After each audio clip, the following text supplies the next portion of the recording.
Mom found my SX toys in my room, accused me of being a stupid wh.reddit, and now demands I move out. My father warned me about my mom being extra furious. He left her alone for not a long time, so my father suggested it was maybe something my mother found in my room. She was in there when he left to do errands. I realized that I put some of my and my boyfriend's sex toys in a drawer of my desk. I did not think that it would be such a big thing. That's where I always stored my condoms and lube. These were at the front, and the spicier things were in a black bag. I thought they would not open them, considering they might have a clue what they could find. Yet here we are. My mother, less than 2 days, found my strap-on, its accessories and some plugs. She told me she won't come to my graduation, and if I want to keep this lifestyle I have to move out in half a year.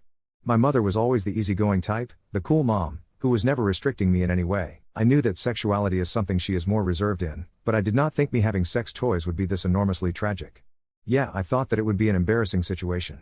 She really blew up. She was throwing things, screaming, even with my dad. So my dad had to ask what my mother found.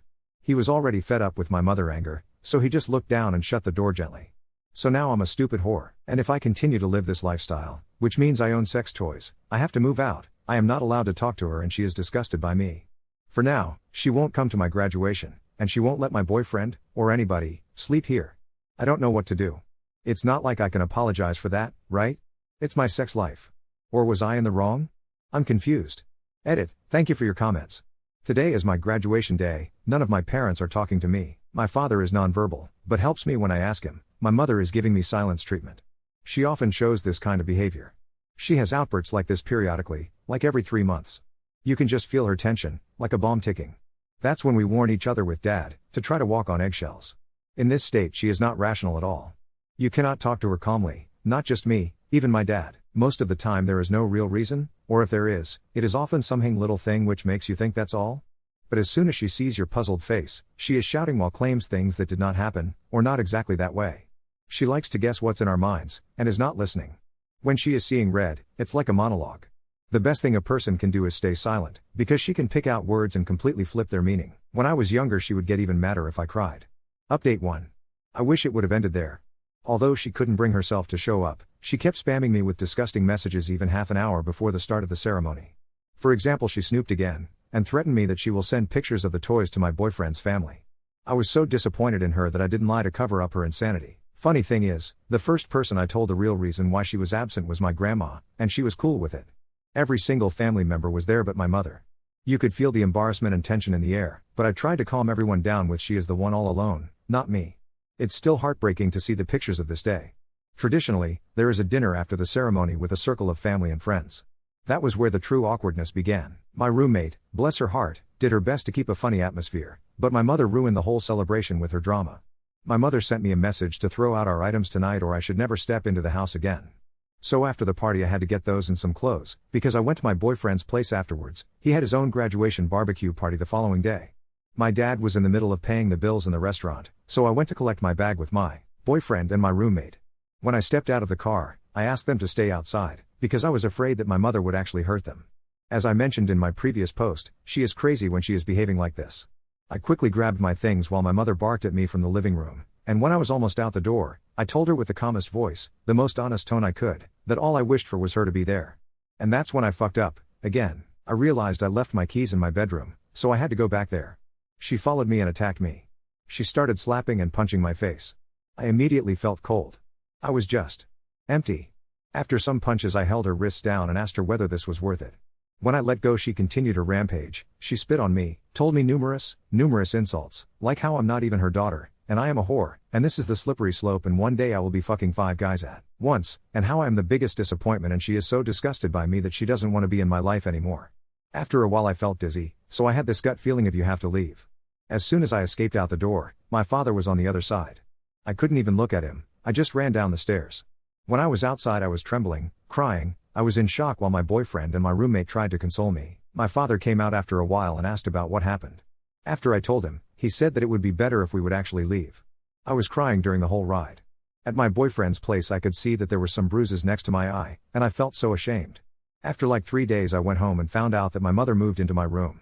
She started throwing everything I had, even my curtains, into the living room, and I was basically living on the couch for at least a month. My father didn't talk to my mother at first, they were fighting via messages, but to tell you the truth my father couldn't choose a side. He even told me to get rid of some of my things, because he cannot live and function in a mess. I didn't want to sleep on a couch either. During that time I tried to search for a job. I had my first interview, but sadly I wasn't chosen. I wanted to become independent. My godmother asked whether I want to move in with them, but my father was begging me to stay. On my birthday I got my room back, and my father was hurt that I wasn't happy. I told him that how can the withdrawal of undeserved punishment be a birthday gift? Why should I be grateful? Since then, my parents are back on track. They had a teenager-like phase again with roses and cute gestures while I was trying to hide in my room. I felt like I was a forgotten character of a romantic drama. I was sure that my father loves this whirlwind of a relationship. He once told me that your mother is like hell when she is mad, but when she loves you, she wholeheartedly loves.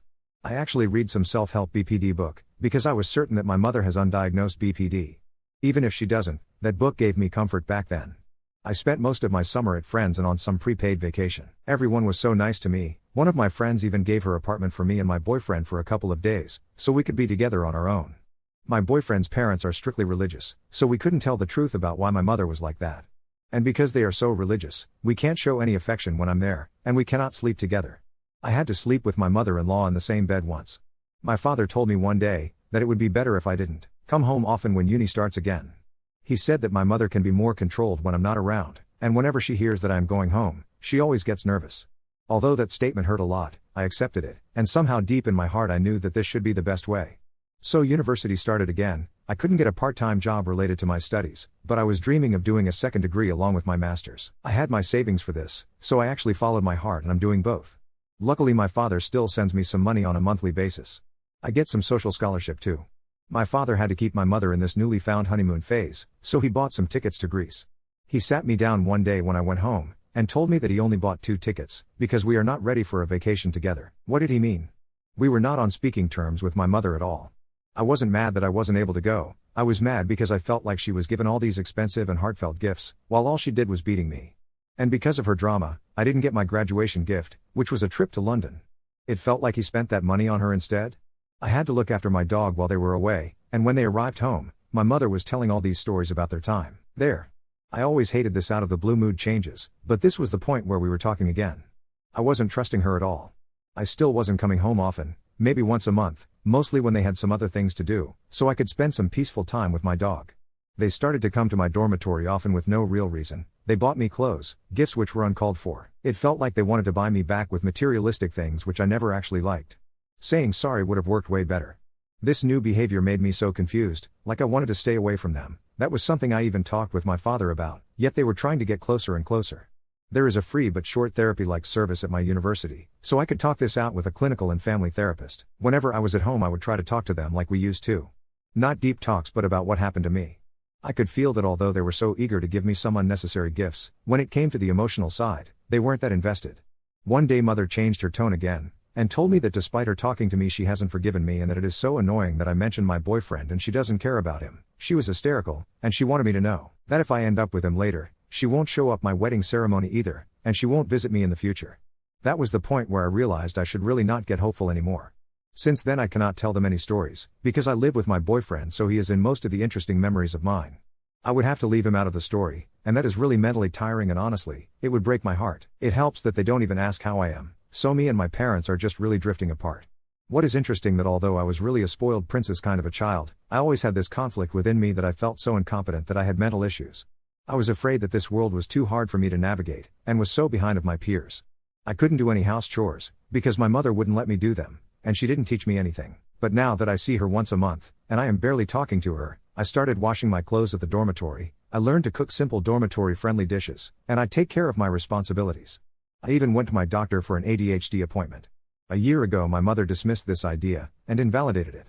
I realized slowly that most of my mental issues came from my mother, and that she had some control over me with keeping me infantilized yet criticizing me all the time. She could do this because I'm lightly disabled, and she could take on the caregiver role. She could keep me in a bubble while leaning on me for emotional support.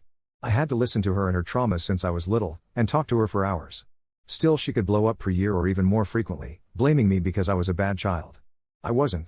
And as a little kid, I had to convince myself that I wasn't one. I had to disassociate when she would shout at me or even slap me to not believe her harsh remarks. And my father could never choose a side back then. I never heard a sorry in my life coming from her, yet I had to make cards full of effort and tears to beg for her forgiveness, even though I knew it wasn't my fault. I could regulate my emotions better than her even as a little girl. And now that I can keep my distance and boundaries, I feel more peaceful than ever. I always heard this almost cliché sentence, it gets better when you move out, but now I can resonate with it completely. At the moment I find joy in my university studies, I can actually perform well. When I was writing my thesis, my mother would always torment me and say that I'm not writing the thesis in the pace I should. She told me that I should have finished earlier, that I was wasting my time, but these comments just made me freeze up more, and I had more suffocating thoughts of failure, and anxiety and self-hatred. While she haven't even gone to high school, nowadays I don't tell anything to them apart from that I'm busy, which is true, or some very safe to tell stories so they feel like I give them some information about my life. I have a lot of great people around me, my friends are motivating me, and can surely say that I can work better when I get positive feedback than mean comments. My relationship is quite strong, and I'm grateful for my boyfriend that he helped me along the way. Summer wasn't easy for neither of us. My father is still in the middle of my mother's insanity. He still sends me warning messages from time to time, that my mother is a ticking bomb again, and I should not go home if I can. There was a family vacation 2 months ago where my mother was trying to be as passive as possible. She was watching Korean shows in her room while we were spending time together with the others. I think she felt guilty because they are the very same family members who were at my graduation when she was not. At the end of this vacation, my father told me that he is thinking of getting a divorce, and how she is sucking out the positivity out of him. But he backpedaled, he wasn't taking action, and I see this puppy love for my mother in his eyes again. I feel sorry for him, but it's somehow relieving to see that I'm not the main root of my mother's irrational outbursts. She will always find something to stir things up. My parents are getting used to this low contact, let each other live approach. I am relieved that they aren't pushing for more. Despite this emotional distance, my father still helps me financially. This is the reason why I'm able to keep this up. Update 2. So, wow. A lot has happened. I don't even really know where to start because the last semester has been a time, like, telenovela level wild, if the actors wore sweatpants and cried into instant noodles at 2 a.m. But anyway, thank you for all the DMs and supportive comments. I'm okay, and maybe more me than I've ever been? So, out of nowhere, my dad arranged for a family therapy session. He framed it as just talking to someone, but of course, my mom went full Oscar nominee, I'm not crazy. She's the one who hides disgusting things. But to my insane shock, she actually showed up, and wore a silk scarf, like she was about to confess murder on Dateline. The therapist tried to get us to talk about communication breakdowns and expectations. My mom didn't say much until the end, then unleashed this weird monologue about how young people don't have any classical shame anymore, and that I never apologize. She started crying about her own mother, which made everything feel like I'd stepped into a black hole of generational trauma. The session ended with nothing resolved, and my mom later texting my dad an essay about how the therapist sided with me. But I finally said a version of my own truth, out loud, in front of a witness. I will not defend my basic existence. The therapist told me after to seek out individual support too, and I am. Shout out to campus counseling for giving me actual homework that doesn't suck. After that flaming disaster, my grandpa randomly called me, Mom's dad, inviting me for coffee. I thought he was going to grill me, but instead, he straight up says, I remember your mother at your age. You should know her anger is not about you. And then, you live your life. Don't wait for her permission. Like, boom, mic drop. This man bought me pastries and reminded me that I have an actual legacy beyond surviving my mother's moods. He's since become my secret ally. We text memes now. He gently bullied my parents into letting me bring my boyfriend to a family meal, more on that later, all the family, except my mother's estranged brother, but that's a whole Disney villain backstory. Nobody needs right now, did a New Year's dinner. Grandpa basically strong-armed my mom into being civil to my boyfriend for 2 hours. The entire meal felt like balancing on a knife. At one point she referred to my boyfriend as your companion, or whatever, as if he's a stray dog I rescued. He was so polite, and actually made my dad laugh, which almost made my mom choke on her soup. But here's the surreal part, when my boyfriend got up to help with the dishes, my mother, in Hungarian, she assumed he wouldn't understand, sighed and said, well, at least he's useful. Boyfriend does understand but played dumb. We exchanged this look, the are we in a reality show? Look, and then made a mental note to decompress with junk food and Animal Crossing that night. End result, 0 fights, but the tension was thick enough to spread on toast. I've noticed my dad has been quietly, almost subversively supportive. He started putting aside cash in an envelope for rainy days, and, in an act of defiance that is huge for him, he snuck my dog to my dorm for a sleepover while my mom was at a girls' night. God bless my dog for being neutral. He started talking about saving up for a flat maybe for you and your brother someday. He won't confront my mom directly, but ever since almost mentioning divorce, he's been less puppy-eyed with her, more quietly plotting his exit to a happier retirement. It actually gives me hope for him. Big news, I got super lucky and landed a real, low-rent student apartment, not a dorm. The landlady is this no-nonsense retired engineer who loves cats and yells at the neighbor's dog for peeing on her roses. She was upfront, I don't care what you do as long as you don't set fires or host orgies.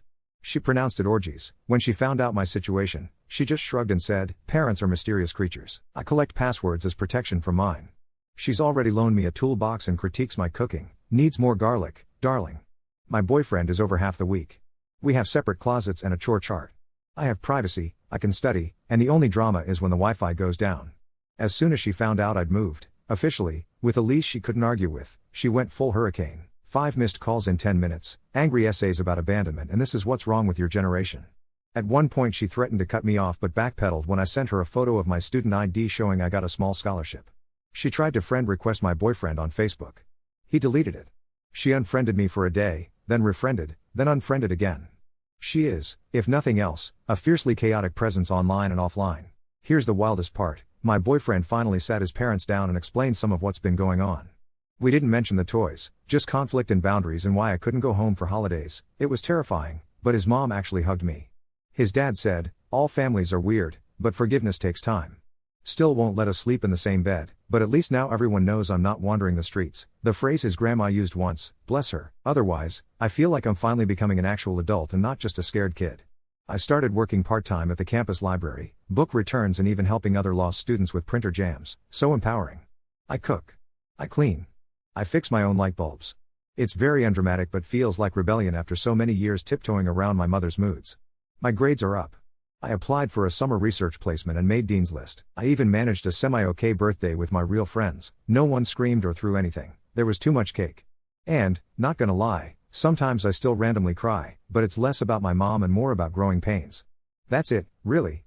My therapist says I am building resilience. My dad visits sometimes, usually sneaking me Tupperware of my favorite soup. My mother still alternates between Cold War silence and dramatic online essays, but her power over me feels more background noise now. Annoying, yes, but not crashing my system. Biggest twist? I'm not as scared of not being forgiven. If anything, the distance is letting me finally imagine a future I actually want. No more hiding. No more barking up the wrong tree for sorry. Maybe just living and letting the chips fall. If you've read this far, thank you. You're my internet small therapy group.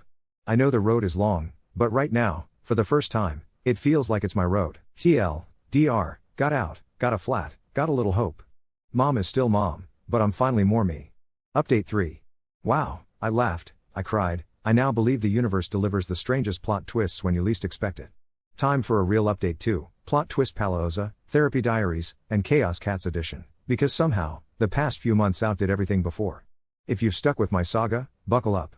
If you're new, just know my life is a reality show nobody asked to air. So, it all started pretty chill.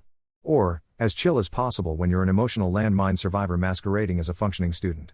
I was thriving in my new flat, landlady spoiling me with lentil soup, boyfriend visiting, grades up, even made a small friend group. There were evenings we three, me, BF, and roomie, played Mario Kart with cheap wine in mugs and pretended adulthood had an achievement system. My father's secret Tupperware drops and gentle stay away this week warnings were the only reminders the old chaos was still lurking. But the universe doesn't do peaceful with my family.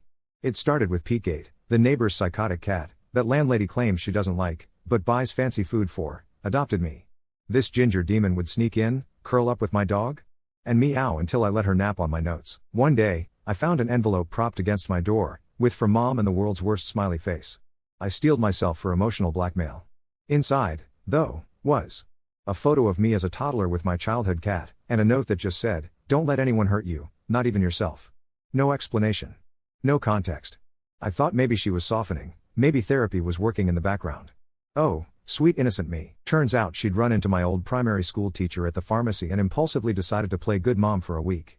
The white flag lasted exactly 6 days, then she texted a long rant about ungrateful children after I didn't reply. Thank you fast enough for the photo. Meanwhile, the family decided to start a WhatsApp group, initiated by Grandpa. First message, a meme of 2 goats headbutting with the caption, "Can you guess who's who?" Spoiler, it was mom versus me. Classic Grandpa. Suddenly I was getting daily check-ins not just from him, but from my reclusive aunt, the family's conspiracy theorist, and even the long-lost uncle showed up with, "Hey, sorry I missed graduation, I was in rehab." Apparently our collective misery is a group hobby now. The best surprise was that my grandma began quietly liking my posts on Instagram and DM'd me a recipe for walnut bread because good bread solves sadness. I did actually make it, and nearly set off the fire alarm, but BF swears burnt walnuts taste rustic. We're calling it character growth. But the craziest thing, my parents' honeymoon ended in a climactic blowout over a Netflix password. I swear I'm not making this up, Dad called me for help changing the password because mom locked him out for watching trash. 12-minute phone tutorial later and my mother spends 3 days rage texting the entire family, quoting Nietzsche and inventing conspiracy theories about my dad. As the dust settled, my dad texts, "Your mother and I are taking a break. Can I borrow your couch?" Cut 2, my 55-year-old father playing Scrabble with BF and Cat, eating all our crisps, and venting about escaping the hellmouth. It felt surreal, role reversal in HD. We even took a group walk, chatted about Star Wars and politics, and he admitted for the first time, "I see why you needed space." I do too. He crash-landed at my place for a week, then rented a tiny Airbnb. My mom, predictably, cycled through all her greatest emotional hits: silent treatment, weeping on Instagram stories, concerned text to my boyfriend, "Take care of her, she's fragile," and finally, a wild voicemail demanding an intervention because she'd never imagined her family turning against her. Grandpa, king of memes, responded in the family group with a gif of an exploding tea kettle. Chaos is our love language now, I guess. Therapy saga. About 2 months ago, my therapist, wise, slightly grumpy, tireless, suggested a group session for Dad, me, and, drumroll, Mom. Dad agreed. Mom was suspicious, accused us of ambushing her, but agreed if she could choose the therapist.